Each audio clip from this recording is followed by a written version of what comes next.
There once lived a young woman named Mia who was known for her vibrant spirit, but lately that spirit had been dimmed by the weight of life's challenges.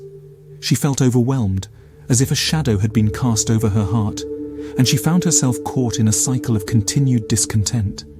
Each day seemed like an arduous struggle, and the simple joys she once knew, like her hobbies and interests, had become distant memories.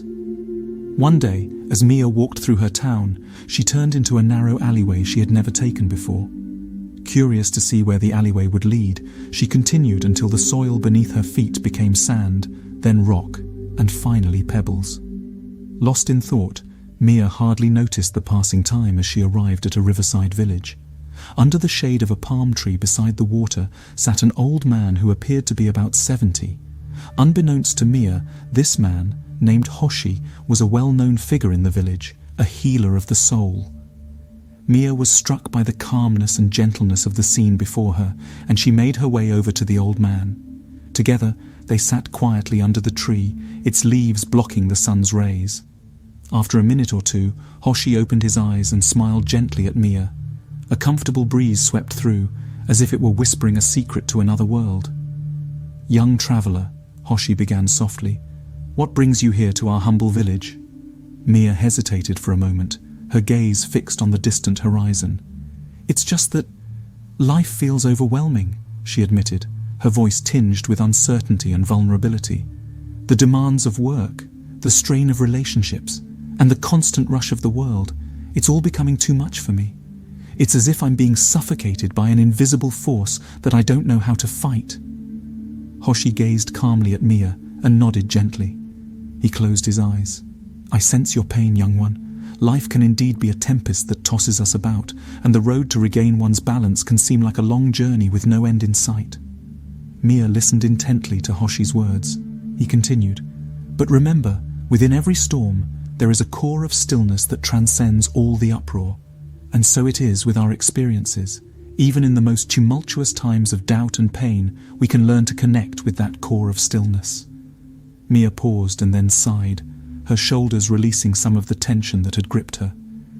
"I used to find that stillness in the simplest things, like the laughter of children, the warmth of the sun, the company of friends. But lately, even those moments seem fleeting.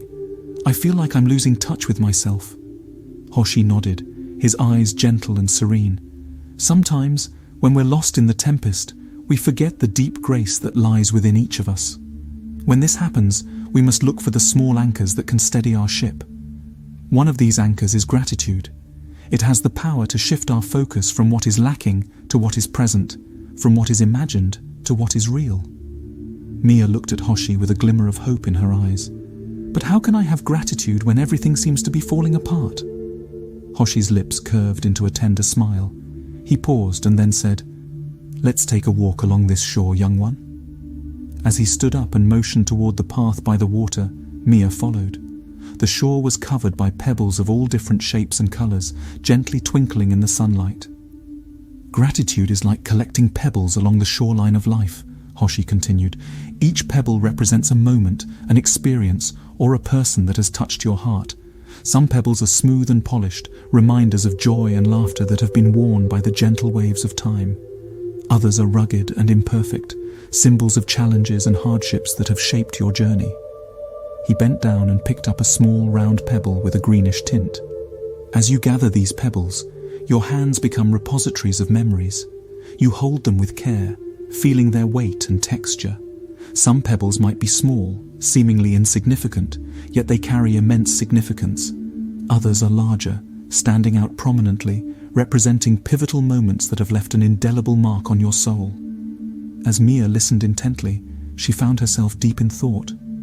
Just as the act of collecting pebbles requires you to bend down and pay attention to the details at your feet, cultivating gratitude demands mindfulness and presence. It's about noticing the little blessings that often go unnoticed, like the ripples of laughter shared with a friend or the sun's warm embrace on a chilly morning.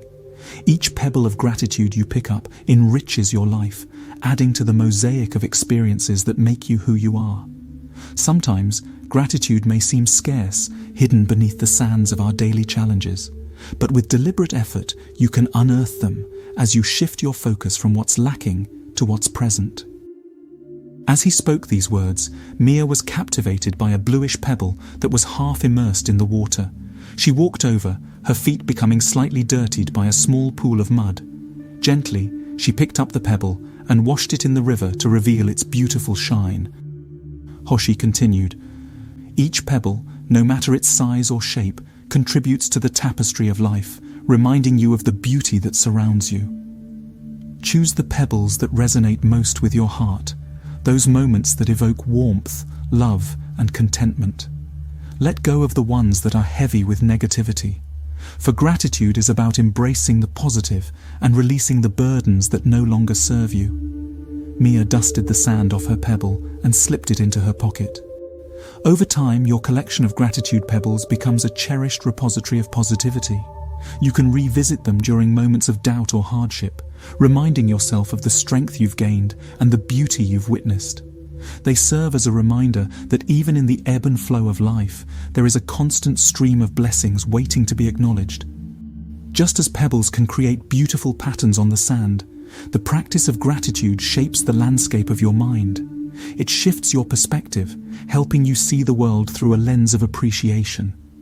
And as you continue to gather these pebbles along your journey, you realize that gratitude is not just a collection, it's a journey of transformation, of the way you experience life, the way you interact with others, and the way you connect with yourself. As Mia heard the wisdom carried by Hoshi's voice, she witnessed the river's gentle flow and felt the weight of the pebble inside her pocket. Just like the pebbles by the shoreline, gratitude is waiting to be discovered, one precious moment at a time. Let these pebbles remind you that even amidst the vastness of existence, there are countless reasons to be thankful. Touched by the story, Mia's eyes brimmed with emotion. She took out the pebble, cradled it in her hand, feeling its cool surface against her skin. As she continued walking with Hoshi, she breathed deeply and closed her eyes. She felt the slight breeze brushing up against the sides of her arms, and the landscape before her began to melt with her memories as they bubbled up in her consciousness. She recalled a long-forgotten scene from her childhood of running with other children amidst a field of wildflowers, their delicate petals dancing in the breeze. She felt the warmth of the sun spreading from her heart to her fingertips as she ran through the field. She heard the innocent sounds of children's laughter and saw vividly the shadows of the others as they roamed in the carefree wind. When she opened her eyes, Mia was no longer walking by the shore. She was back in her town, in front of the same narrow alleyway she had travelled down. She looked around, but there was no sign of Hoshi. She reached her hand into her pocket and felt the reassuring coolness of the pebble. She smiled as she took it out. A soft radiance emanated from the pebble, a glow that mirrored the flicker of hope in her own spirit. "Whenever life feels heavy," she could hear Hoshi say in his soothing voice, "hold this pebble, connect with the gratitude it holds, and let it remind you of the beauty that still exists." Tears welled in Mia's eyes, this time not from sorrow, but from the realization that within her grasp was a tool to transform her perspective. She was filled with gratitude for Hoshi, for rekindling the ember of hope within her.